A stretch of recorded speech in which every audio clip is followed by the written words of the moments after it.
Star Allu Arjun DJ Duvvada Jagannatham movie teaser social మీడియాలో నెగటివ్గా ఎంత వైరల్ అయ్యిందో తెలిసిందే. అత్యధిక స్థాయిలో నెగటివ్ కామెంట్స్, డిస్లైక్స్ వచ్చిన టీజర్గా డీజే ఓ రేంజ్లో సందడి చేసింది. పవన్ అభిమానుల పనే అని బన్నీ అభిమానులు గగ్గోలు పెట్టారు.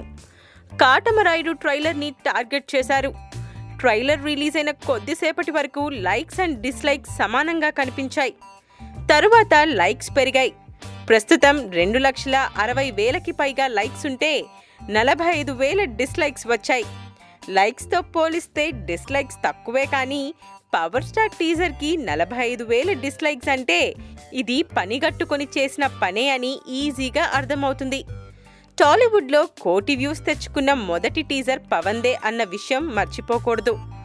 సోషల్ మీడియాని అడ్డం పెట్టుకొని ఎవరెన్ని డిస్లైక్లు కొట్టినా, నెగటివ్ కామెంట్స్ చేసినా పవర్ స్టార్ కాలి గోటిని కాదు కదా, ఆ గోట్లో దుమ్ముని కూడా టచ్ చేయలేరు అంటున్నారు పవర్ స్టార్ ఫ్యాన్స్.